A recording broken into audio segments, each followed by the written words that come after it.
Hi sa mga Nostronatics worldwide. Ayan, so today is another day and gusto ko din magpasalamat sa mga taga-Aklan, mga Aklanon sa pagtitiwala sa akin kay Mayor. Maraming salamat po sa pag-iisip or paggawa ng paraan para makatulong tayo sa paraang alam natin. So ngayon may tutulungan tayo. Handa ka na ba, ate? So, may gamit silang dala ng family member nila.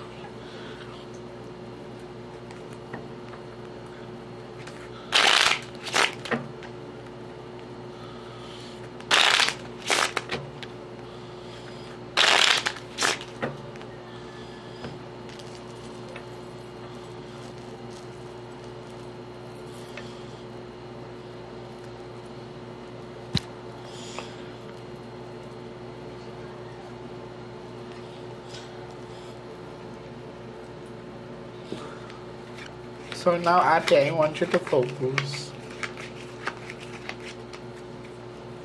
I want you to pick one card. Thank you. So, ikaw po ito. Sorry, ilang taon nga siya, ate? 33.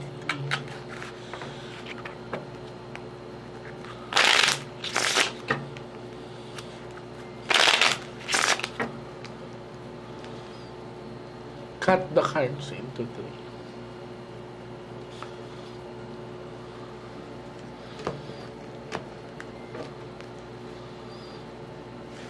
Kuha ka po ng 7 cards of total. Lagay mo po dito.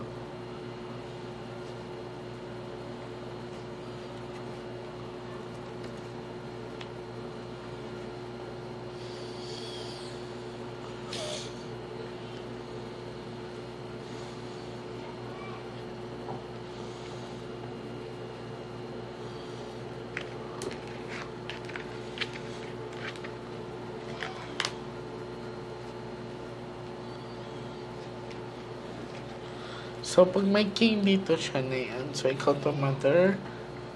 Sana pula. Okay.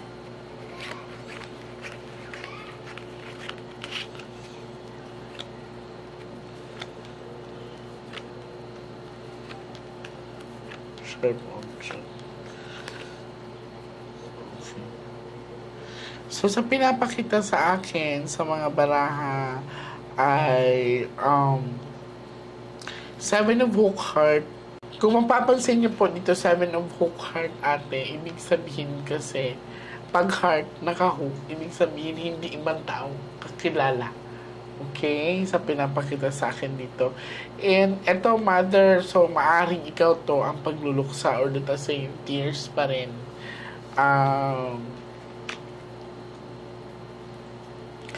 Dalawang tao ang pinapakita sa akin dito. Plus, pinapakita din sa akin dito, ang flower kasi is something to do with movement. So, nung araw na yon ang pinakita sa akin ay parang paalis si kuya. So, tingnan pa natin, ha?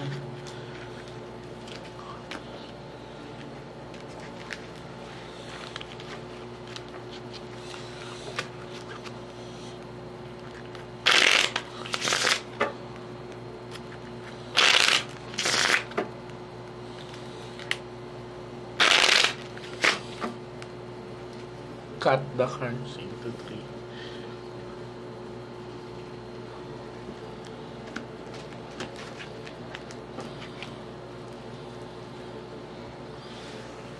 Kuha po kayo ng 9 cards of total. So, sa pinakita sa akin ng mga baraha, kakilala niya ang gumawa sa kanya. And, nung araw na yon is something to do with parang paalis talaga siya. So, inabangan. Saktong paalis si kuya. Kasi ang flower is something to do with change of direction. Di ba pag mahangin ang bulaklak gumagalaw? Kung papansin nyo dito may mga flowers. So, malinaw pinapakita sa baraha, siya po ay aalis.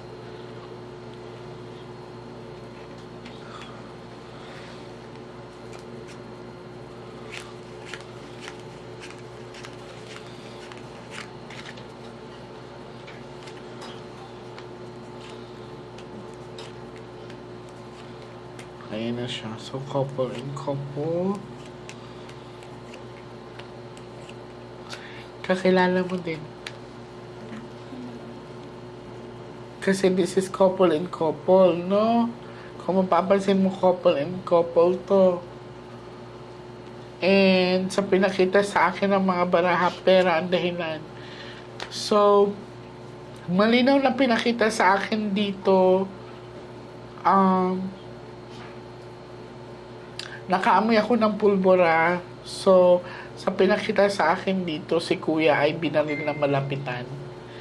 And, kung mapapansin mo, couple and couple, kakilala nyo na.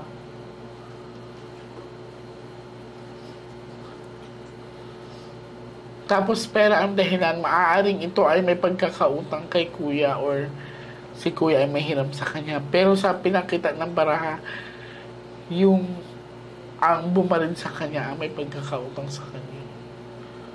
Couple and couple po yan. Kung may number 3 of hearts po kasi dyan, ibig sabihin, third party involvement. Ibig sabihin, ang dahilan ng pagbaril sa asawa nyo or sa family member ninyo ay tinatawag na mga karelasyon or let us say mga kabit-kabit.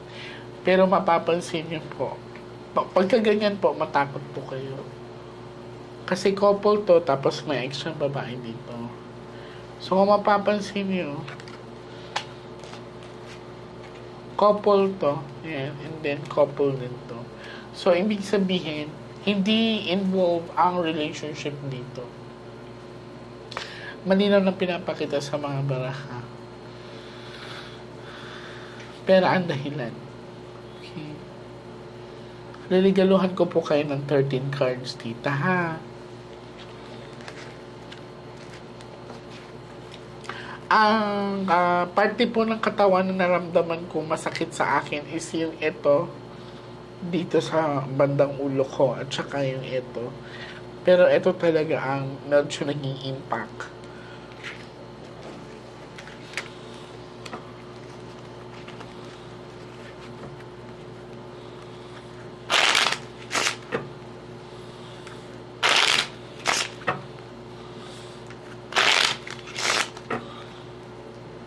Cut the cards into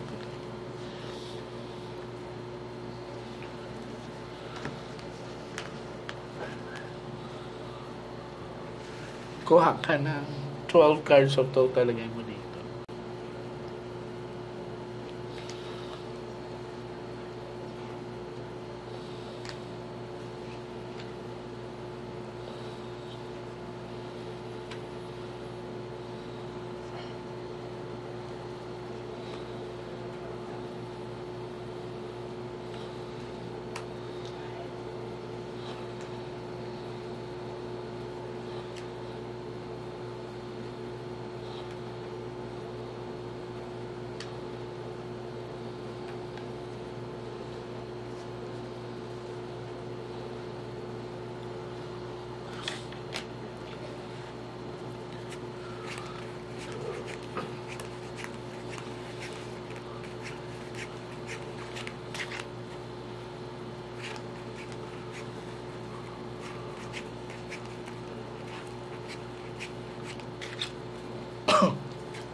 Anong ito, ate? Pera. This is big amount of money. Pera ang dahilan. Pinapatakin. Nagpaalam tayo, di ba? So, gusto mo ba talaga siya makausap? Sige, for one last time. Huwag ka mapagong pagbalik dito, ha? Pababalikin kita ng Friday. Okay? Ito ay malinaw sa iyo ang dahilan. Kahit i-review nyo yung kahapon, hindi nagbago. Nakita kong mahal mo yung asawa mo. pera ang dahilan. Malaking pagkakautang po ang nangyari kung bakit pinaslang si kuya. Sa pinakita sa akin, malinaw na malinaw, binaril siya ng malapitan. Sa nakita ko kasi malinaw na malinaw din na eksaktong pagsakay niya ng motor na paalis siya. So yung bang siguro pag, di ba motor to, yung parang nag-aano pa siya, yun, saka tapos sa likod siya una binaril, yung parang patalikod siya. Yan. So kung mapapansin nyo, nakagita po itong diamond. Hindi third party, walang ibang babae, wala din ako nakitang bisyo si kuya. Hindi siya yung tinatawag na nagsusugal or nag-aadi kaya binaril, hindi. So, pera, pagkakautang ang pinapakita sa akin ng mga baraha. Wala bang sinangla sa kanyang property, ate?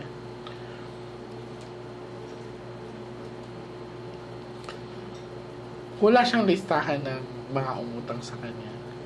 Wala. Pero yung iba po kasi alam ko na yung mga utang. Pero iba po yung iba po alam. So, alam mo yung ibang may mga utang sa kanya? Opo, yung iba po yung iba po alam. Kilala mo yung mga umutang sa kanya? Opo. Na alam mo?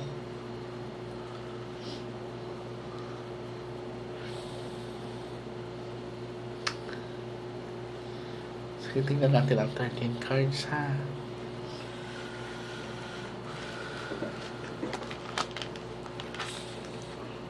Kasi usually sa mga nangyayaring ganito sa panahon ngayon ay yung may bisyo, nagdodroga, nagsusugal. Ito hindi parang mabait si kuya sa nakikita ko sa aura niya. Parang nakakalungkot isipin na may mga tao sa mundo na hindi talaga marunong lumaban ng patas, na sila pa nga may atraso sa tao, sila pa may malakas ng loob na gawin ito.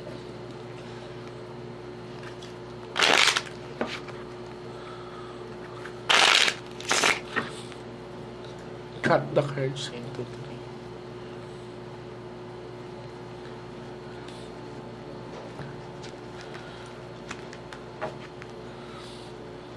Kuha ka po atin ng last 13 cards.